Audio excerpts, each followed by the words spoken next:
और दोस्तों क्या हाल है। आज मैं जिस मूवी को एक्सप्लेन करने जा रहा हूँ उस मूवी का नाम है चिकन रन। मूवी की शुरुआत होती है एक चिकन फार्म से जहाँ के मालिक मिस्टर एंड मिसेस ट्विडी होते हैं जो अंडे का बिजनेस करते हैं। उनके फार्म में कई सारी मुर्गियाँ होती हैं। उन्हीं मुर्गियों में से एक मुर्गी का नाम होता है जिंजर, जो काफ़ी चालाक होती है। वो फार्म से भागने का कई बार प्रयास करती है, हर बार नए नए प्लान बनाती है, पर हर बार असफल रहती है और हर बार पकड़े जाने पर उसे अकेले में कैद कर दिया जाता है। मिसेस ट्विडी फार्म में पहुंचते हैं और चेक करती है कि कौन कौन सी मुर्गियों ने कितने अंडे दिए हैं। उन्हीं में से एक मुर्गी होती है जिसने हफ्ते भर में एक भी अंडे नहीं दिए होते, जिसकी वजह से मिसेस ट्विडी उस मुर्गी को ले जाकर मार डालती है। जिंजर दूर से ये सब देख रही होती और सोचती है कि उन्हें कैसे भी करके यहाँ से भागना होगा। जिसके बाद मिसेस ट्विडी को दिखाया जाता है जो कि अपने इनकम की कैलकुलेशन कर रही होती है और इसे एहसास होता है कि उनका बिजनेस घाटे में चल रहा है। इसी समय उसे एक अखबार में इश्तिहार मिलता है जिसमें अपने फार्म को मुनाफे की ओर ले जाने के बारे में लिखा था। जिंजर मुर्गियों की मीटिंग रखती है जहां सबको अपने भागने के नए प्लान के बारे में बताती है, पर वो प्लान भी असफल रहता है। जिंजर उदास होकर बाहर बैठी होती है, तभी एक मुर्गा उड़ता हुआ आकर उसी फार्म से टकराता है और उसका पंख घायल हो जाता है। जिंजर को उसके पास से एक पोस्टर मिलता है, इसमें उड़ते हुए मुर्गे की तस्वीर छपी हुई होती है। सारे मुर्गियों को लगता है कि ये मुर्गा उड़ सकता है। वो अपने आप को रॉकी के नाम से इंट्रोड्यूस करता है।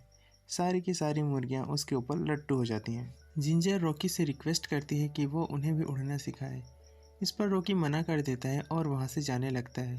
तभी उसी समय एक सर्कस की गाड़ी उस जगह पर आकर रुकती है, जिसे देखकर रॉकी छिप जाता है। दरअसल रॉकी उस सर्कस में काम किया करता था।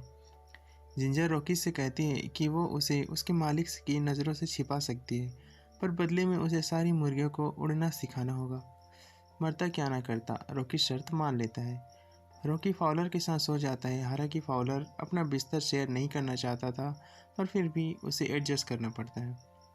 सुबह होती है और फिर रॉकी सबको उड़ने की एक्सरसाइज कराना शुरू कर देता है। वो उनसे योगा करवाता है और साथ ही कई सारी उटपटांग चीज़ें भी करवाता है। ये सीन इस मूवी के सबसे बेस्ट फनी सीन में से एक है। इस सीन को देखकर निक और फिशर नाम के चूहे दूर से इसके मज़े ले रहे होते हैं। शाम हो जाती है, जिसके बाद उस फार्म पर एक गाड़ी आती है जिसमें कि एक चिकन पाइस की एक मशीन होती है। सुबह होती है और मिसेस ट्विडी फार्म के अंदर पहुंचती है, जहां पर बीब्स को लगता है कि आज उसकी कहानी ख़त्म। पर वो मुर्गियों का साइज चेक कर रही होती है, जहां पर उसे लगता है कि मुर्गियां पतली हो चुकी हैं, इसलिए वो उनका खाना डबल कर देती है। खाना देकर सारी मुर्गियां खाने पर झपट पड़ती है। इस पर जिंजर सबको समझाती है कि उन्हें ज़्यादा खाना इसलिए दिया जा रहा है ताकि वे सारी मुर्गियों मोटे हो जाएं और उनके मालिक उन्हें मार सके। ये सुनकर सारी मुर्गियों में घबराहट पैदा हो जाती है। राखी सबको रिलैक्स करने के लिए निक और फेचर को अंडे का वादा करके एक रेडियो मंगाता है और उसमें एक म्यूज़िक चालू करता है जिस पर सारी मुर्गियाँ डांस करने लगती है। जिंजर और रॉकी भी एक साथ डांस करने लगते हैं और डांस करते करते रॉकी के हाथ में जो पट्टी लगी थी वो खुल जाती है, यानी वो पूरी तरह से ठीक हो चुका है। जिंजर के साथ बाकी मुर्गियां भी रॉकी का हाथ देख लेती हैं और खुश हो जाती हैं। उन्हें लगता है कि रॉकी उन्हें कल उड़ कर दिखाएगा। रॉकी जिंजर से कुछ कहने की कोशिश करता है, पर तभी उस जगह की ज़मीन हिलने लगती है। दरअसल मिसेस ट्विडी ने जो चिकन पाइस की मशीन मंगवाई थी, उसने उसे पूरी तरह असेंबल करके स्टार्ट कर दिया था। उस मशीन को टेस्ट करने के लिए मिस्टर ट्विडी जिंजर को मशीन में डाल देती है। तभी रॉकी उस जगह पर पहुंच जाता है और जैसे तैसे करके मशीन में तोड़ फोड़ करके जिंजर की जान बचाने में कामयाब हो जाता है। उस जगह से बचकर भागने के बाद जिंजर सारी मुर्गियों को पाइस मशीन के बारे में बताती हैं, जिससे सारी मुर्गियां फिर से डरने लग जाती हैं। पर जिंजर सबको शांत करते हुए कहती है कि रॉकी ने उस मशीन को ख़राब कर दिया है, जिसकी वजह से उसे रिपेयर होने में समय लगेगा और वैसे भी रॉकी उन्हें कल उड़कर दिखाने वाला है। इधर फाउलर, जो रॉकी को पसंद नहीं करता था, पसंद करने लगता है क्योंकि उसने जिंजर की जान बचाई थी और उसे सम्मान के रूप में अपने रॉयल एयरफोर्स का बैज भी दे देता है। सुबह होती है और सब बेसब्री से रॉकी के उड़ने का इंतज़ार कर रहे होते हैं, पर जब रॉकी अपने कमरे से बाहर नहीं आता तो जिंजर अंदर जाकर देखती है, जहाँ पर उसे रॉयल एयरफोर्स का बैज और पोस्टर का आधा कटा हुआ भाग मिलता है। यहाँ पर सबको पता चल जाता है कि रॉकी तो एक स्टंट करने वाला मुर्गा है जो तोप की मदद से उड़ता हुआ उन तक पहुँचा था।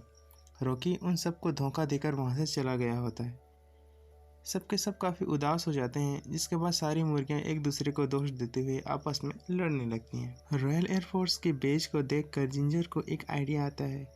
वो सोचते हैं कि वो अब भी यहाँ से भाग सकते हैं। वो एक प्लेन बनाने के बारे में डिसाइड करती है, जिसमें जिंजर प्लेन का स्ट्रक्चर बनाने की जिम्मेदारी मैक को देती है और उसे ये सिलने की जिम्मेदारी बेब्स को देती है, जिसके बाद प्लेन को कंट्रोल करने की जिम्मेदारी फॉलर को देती है। प्लेन बनाने के लिए ज़रूरी चीज़ों के लिए जिंजर निक और फिशर की मदद लेती है। हर सामान के बदले में एक अंडे देने का वादा करती है, जिस पर निक और फिशर तुरंत मान जाते हैं और अपना काम शुरू कर देते हैं।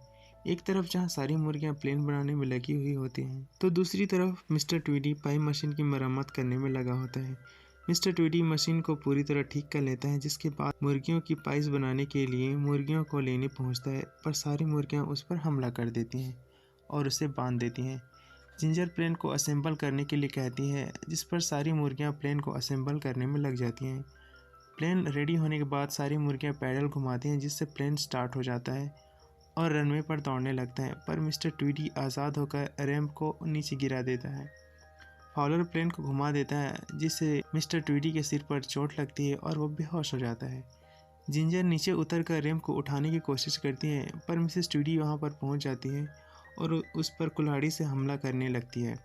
उसी समय रॉकी उस जगह पर पहुंच जाता है और साइकिल से उड़ते हुए सीधे मिसेस ट्वीडी के चेहरे पर वार करता है, जिससे वो वहीं पर गिर जाती है। रॉकी और जिंजर प्लेन के रैंप को फिर से लगा देते हैं, जिससे उनका प्लेन आसमान में उड़ने लगता है। रॉकी और जिंजर प्लेन के लैंडिंग गियर पर लगे लाइट के तार को पकड़कर प्लेन में पहुंच जाते हैं, पर मिसेस ट्वीडी भी उनके पीछे पीछे लाइट के तार को पकड़कर उन तक पहुंचने की कोशिश करने लगती है। जिंजर लाइट के तार को काटने की कोशिश करती है, पर उसके हाथ से कैंची छूट जाती है और वो नीचे गिरते हुए मिसेस ट्वीडी के पास पहुंच जाती है। मिसेस ट्वीडी जिंजर को मारने के लिए एक ज़ोरदार वार करती है। एक पल के लिए तो ऐसा लगता है कि जिंजर का सर धड़ से अलग हो गया, पर उसने बड़ी चालाकी से वो तार ही कटवा दी थी।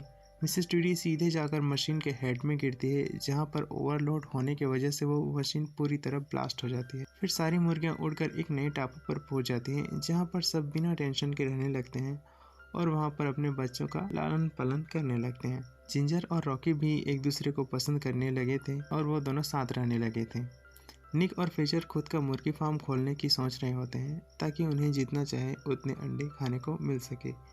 दोनों में बातचीत चलती है कि पहले मुर्गी आई या फिर अंडा। इसी के साथ ही यह मूवी यहाँ पर समाप्त हो जाती है।